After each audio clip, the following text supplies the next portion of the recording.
absen, silakan nanti angkat tangan dan mengucapkan kata hadir. Saya satu.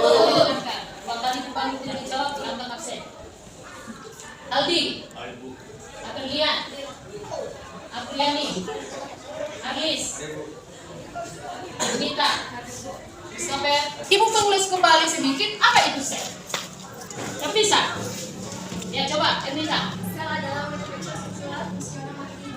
Iya, kalau yang minggu lalu kita belajar tentang sel, itu adalah unit struktural dan fungsional dari makhluk hidup. Nah, kalau dikatakan dia struktural, berarti dia penyusun. Sudah? Kalau dia dikatakan struktural, dia penyusun. Sedangkan dia fungsional, berarti dia menjalankan fungsi, tidak menjalankan fungsi. Nah, seperti yang minggu lalu yang Ibu jelaskan, dari pengertiannya itu berarti sel itu adalah penyusun dasar dari kehidupan. Berarti dia terkecil, meskipun dia terkecil, tapi dia adalah dasar penyusun dari makhluk hidup. Nah, gabungan dari beberapa sel yang memiliki bentuk dan fungsi yang sama akan membentuk yang namanya jaringan. Nah, itulah materi kita pada hari ini. Kita akan membahas yang namanya jaringan. Nah, untuk bab kedua yang kita bahas pertama adalah jaringan tumbuh. Materi ada baiknya. Apa sih tujuan kita mempelajari ini? Ini dia. Ada tujuan, ada 3 yang harus kita pahami tujuan pembelajaran kita pada struktur dan jaringan tumbuhan. Yang pertama, melalui pembelajaran ini, anak didik kami diharapkan yang pertama mampu mengidentifikasi jenis-jenis dari jaringan pada tumbuhan. Artinya jaringan apa saja sih yang menyusun tumbuhan? Yang selanjutnya, melalui pembelajaran ini, anak didik kami juga mampu menganalisis struktur dan fungsi jaringan tumbuhan itu. Tadi udah tahu jenis-jenisnya, harus mampu juga menganalisis bentuknya seperti apa, fungsinya seperti apa. Kalau di secara anatominya itu di dalam tubuh-tumbuhan itu seperti apa sih susunan jaringan itu yang mau kita bahas di sini.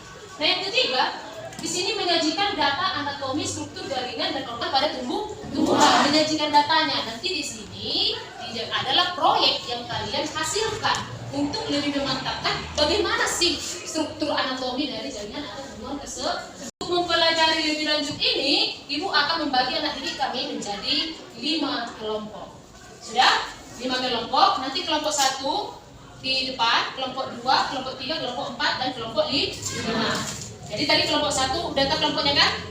Oke, kelompok 1 silakan bergabung di sini, kelompok 2 di belakangnya, kelompok 3 di tengah, kelompok 4 dan kelompok 5. Nah, di sini akan dibagikan LKPD. Lembar kerja peserta didik, silakan Anda diskusikan bersama. Ini LKPD untuk kelompok 1, LKPD untuk kelompok 2, untuk kelompok 3, kelompok 4, dan untuk kelompok ya. Nah, ini ada bahan ajar yang dibagikan. Silakan ini pakai buku paketnya juga dibagi 2, silakan dibuka. Kelompok 2, ini bahan ajar. Kelompok 3, kelompok 5, kelompok 4. Aku tanya dulu sebelum masuk ke sana. Siapa yang memiliki tanaman kopi? Siapa yang memiliki tanaman kopi? Angkat tangan. Ada yang memiliki tanaman kopi? Ada? Ya, lumayan banyak. Kira-kira pernah nggak kalian melihat atau kalian memotong pucuk dari tanaman kopi? Pernah? Kira-kira tujuannya itu untuk apa? Tujuannya itu untuk apa? Coba Seven, tujuannya itu untuk apa? Biar tumbuhan dalam ketinggian sama biar bisa lebih banyak. Iya, biar bercabang lebih banyak. Artinya dipotong itu pucuk dari tanaman kopi itu, kita kan mayoritas petani dipotong agar tanaman kopi itu tidak hanya tumbuh memanjang ke atas, tapi bagaimana tanaman kopi itu menumbuhkan cabang lateral atau cabang samping supaya memperoleh buah yang lebih banyak. Nah, di sana kenapa itu kalau tidak dipotong akan tumbuh terus ke atas? Karena di sana ada jaringan meristem. Nah, sekarang jaringan meristem itu jaringan meristem apa? Nah, itu nanti yang Anda lakukan, yang juga Anda diskusikan melalui kajian literatur dan bahan ajar yang sudah Ibu pakai. Ya, Anda kenal dengan tanaman itu? Tanaman apa itu? Tanaman mangga. Nah, di sini walaupun sama-sama memiliki organ batang, tapi ada perbedaan struktur batang dari jagung dengan mangga. Struktur dari mangga itu jauh lebih keras, ya kan? Nah, kenapa seperti itu? Mengapa bisa terjadi? Nah, jaringan apa yang membedakan? Sudah? Jaringan apa yang membedakan? Nah, yang kedua, di sini ada masalah yang akan kita tuntaskan nanti. Jaringan apa yang menyusun organ tumbuhan, baik dari akar, batang maupun daun. Selanjutnya, seperti yang kita ketahui, tanaman jambu itu termasuk monokotil apa dikotil? Monokotil apa dikotil? Monokotil. Sedangkan mangga itu adalah dikotil. Apa sih perbedaan struktur dari monokotil dan dikotil? Ini nanti yang akan Anda jelaskan di LKPD. Nah, untuk lebih memfreshkan, mematangkan pengisian LKPD-nya. Dengar. Halo, kelompok 3. Oke. Di sini ada Ibu susun sebuah video untuk pengantar ke pembelajaran materi kita pada siang hari ini. Sekarang silakan kita tonton bersama. Tentang batang, dan daun. Organ-organ ini terdiri dari berbagai jaringan yang melakukan fungsi fungsi. Sejumlah besar sel khusus bersama-sama membentuk jaringan. Jaringan tanaman ditandai dan diklasifikasikan menurut struktur dan fungsinya. Ada dua tipe dasar jaringan, yaitu jaringan meristem dan jaringan kromatik. Mari kita lihat pada jaringan meristem. Ini adalah jaringan meristem yang membantu dalam pertumbuhan tanaman. Karena jaringan meristem memiliki kemampuan untuk membelah. Sel meristem milik.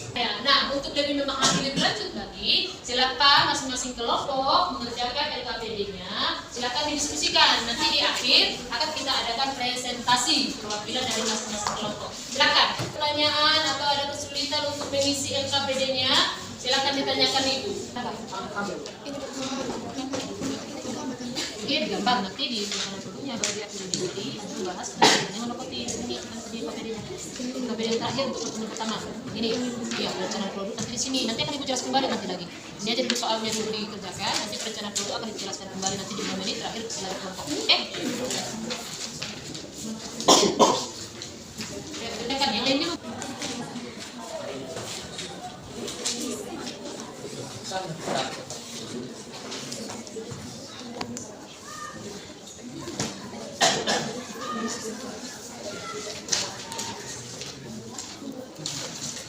Di perencanaan proyek, di situ ada rancangan proyek yang akan kita lakukan, yaitu mengenai replika dari struktur anatomi organ pada tumbuhan. Dengarkan dulu ke depan. Nah, replika dari organ tumbuhan itu nanti meliputi akar, batang, dan daun.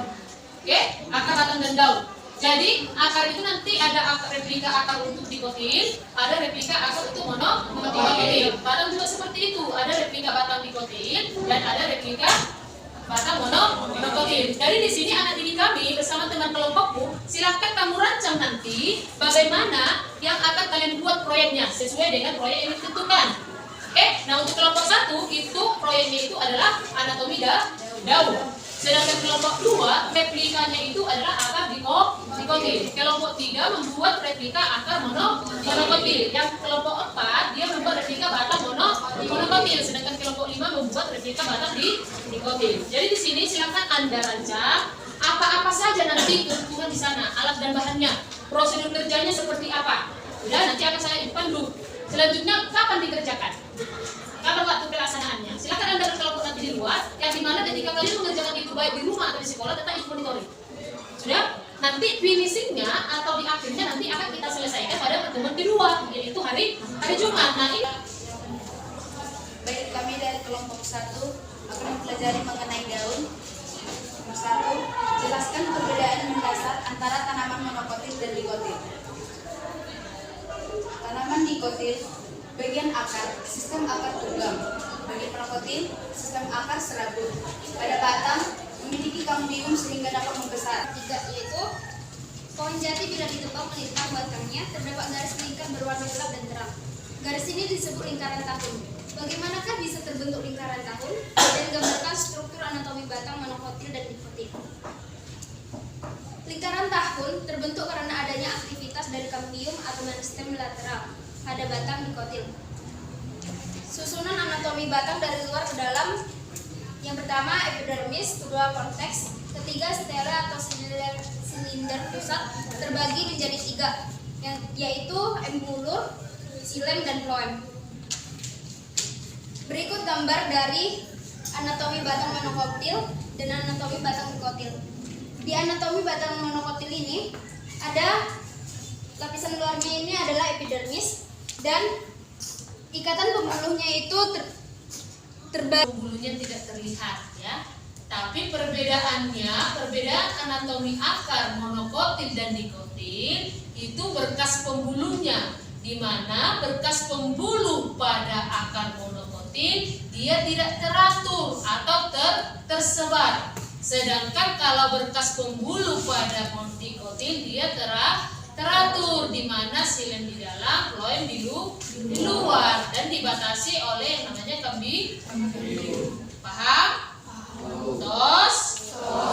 Oke, berikan tepuk tangan yang luar biasa. Dan bentuknya bagaimana batang dikotil tersebut. Alat dan bahan.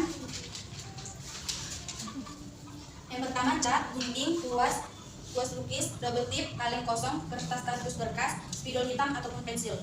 Langkah pembuatannya atau prosedur kerjanya. Yang pertama, rekatkan double tip pada bagian. Ya, silakan kelompok 1. Saya Toga Raja Pasaribu dari kelompok 1 ingin bertanya kepada kelompok 5. Apakah reaksi fotosintesis hanya terjadi pada siang hari? Oke, silakan dijawab. Baik, kami akan menjawab pertanyaan dari Toga Raja. Fotosintesis terjadi jika ada cahaya yang memenuhi panjang gelombang yang sesuai, mungkin bukan hanya pada siang hari. Apakah Toga Raja menerima jawaban dari kami? Oke, bagus. Berikan tepuk tangan ke kelompok. Jaringan meristem berdasarkan letaknya terdiri dari berapa, Aldi? Terdiri dari berapa? Yang pertama, jaringan meristem apikal, jaringan meristem lateral, dan jaringan interkalar. Jaringan dewasa itu terdiri dari berapa? Coba demak. 5. 1. Epidermis, Jaringan epidermis, jaringan parenkim, jaringan parenkim, jaringan penyokong, jaringan penyokong, jaringan pengangkut, jaringan pengangkut, jaringan gabus. dan jaringan gabus. Oke, struktur anatomi akar dari luar ke dalam. Coba siapa bisa? Terdiri dari apa saja? Struktur anatominya akar. Siapa bisa? Angkat tangan. Angkat tangan. Oke, silakan. Yang pertama itu epidermis, Epidermis, korteks, korteks, endodermis, endodermis, dan silinder pusat atau stem. stele. Susunan anatomi daun siapa bisa? Coba si Febriani. Yaitu epidermis, parenkim atau mesofil, dan jaringan vaskular. Iya, ada epidermis, ada jaringan mesofil, ada jaringan vaskuler atau pengangkut. Simpulkan dulu apa yang kamu dapat pada hari ini. Silakan. Berdiri. Simpulkan aja. Kesimpulannya pada hari ini, jaringan tumbuhan itu terbagi menjadi 2, yaitu jaringan meristem dan jaringan permanen. Jaringan meristem itu ada 3, yaitu meristem apikal, meristem interkalar, meristem lateral. Dan jaringan permanen ada 5, yaitu jaringan epidermis, jaringan parenkim, jaringan penyokong, jaringan pengangkut, dan jaringan gabus. Oke, cukup? Oke, bagus. Jadi kesimpulannya jaringan pada tumbuhan pada dasarnya terdiri atas dua, jaringan meristem dan jaringan permanen. Jaringan meristem artinya jaringan yang masih aktif membelah. Ya, sedangkan jaringan permanen dia sudah tidak aktif lagi membelah. Jaringan meristem berdasarkan letaknya dibagi menjadi 3, apikal, lateral, interkalar. Jaringan dewasa seperti yang jelas disebutkan tadi, ada epidermis, jaringan epidermis, jaringan parenkim, penguat, pengangkut, dan gabus. Struktur anatomi seperti yang kita jelaskan tadi, ada epidermis, korteks, endodermis, silinder pusat pada akar, tanpa endodermis pada batang, epidermis, mesofil, dan pengangkut itu pada dalam. Pembelajaran kita hari ini. Nah, untuk minggu depan itu adalah pelaksanaan proyek yang sudah kalian rancang tadi, masing-masing kelompok sudah kalian rancang tadi. Finishingnya akan kita lakukan pada hari Jumat di kelas ini. Proyeknya harus ada, harus selesai. Jadi ada waktu 2 hari, 3 hari dengan sekarang. Rabu, Kamis dengan sekarang. Hari Jumat kita masuk jam 8.30 pagi. Sudah paham ya? Paham ya? Nanti akan ibu monitoring. Ketika ada kendala, silakan Anda diskusikan dengan ibu. Anda tanyakan dengan ibu. Ada pertanyaan sejauh ini? Tidak? Kita siapkan coba kelas. Coba kelas. Berdiri. Kembali kita bersalam. Selamat siang, Bu. Oke, selamat siang. Silakan pulang dengan tertib.